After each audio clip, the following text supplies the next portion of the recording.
Proposition 18 amends California Constitution to permit 17-year-olds to vote in primary and special elections if they will turn 18 by the next general election and otherwise be eligible to vote. It's basically just saying if you're 17 years old, say the primary election this year was in March. Say you are born in June and the general election is in November.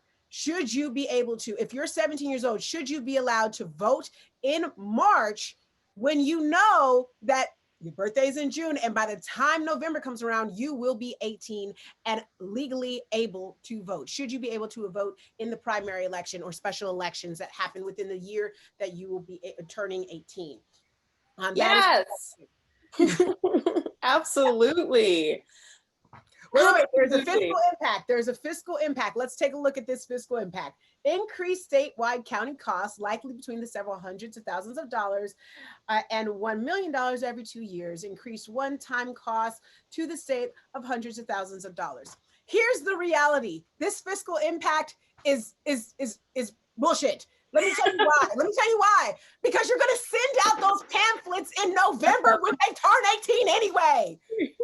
So don't come to me talking about it's going to cost more because they're 17 and now I got to send out another piece of paper in the same year. No. Voter suppression. This is voter suppression. That's exactly right. Okay. What your yes vote means. Your yes vote on this means eligible 17-year-olds who will be 18 within the same time of a general election, of the next general election year, may be allowed to vote in the primary and special elections preceding the general election. A no vote means that they cannot. Your thoughts? I'm gonna say the same thing I said before. I have it. Wait, Michelle, go and Ashley. If 17-year-olds, you can have sex, you can damn sure put in a damn vote, okay? How will we exercise our right to vote? Yeah, let's do that. Yeah, 17, seriously? I don't even understand why that's a question. Like, what else is going on? You know what I mean? Like, that's where I'm at. Like, what else is happening? Really quickly, let me chime in before you, Ashley. One of the reasons why this is on the ballot is one of the things that are against it is they're saying that 17-year-olds are not, their minds are not fully developed enough to make those types of voting decisions. And I'm sorry, but the way I thought at 17 versus the way I thought at 18, I don't really know if there was a difference. I'm being real honest. And it's realistic. You know, you're like, there's a lot of 17-year-olds that are already done with high school. And they are on to the job world. They are on to college. They are on to those things. Heather and Ashley on this call included, my mama included. So like, this is nonsense. Ashley, please go.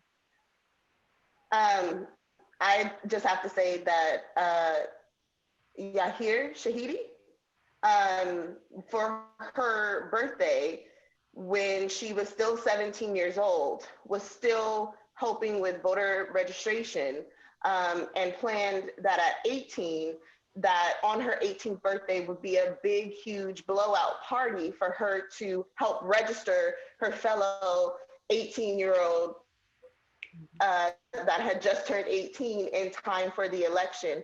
So if a 17-year-old can have so much forethought about making sure that people are registered to vote, be educated on the issues, what makes the difference than them being 18 years old, where they're going to have the same exact goal, the same feeling about what's being discussed, what's on the ballot.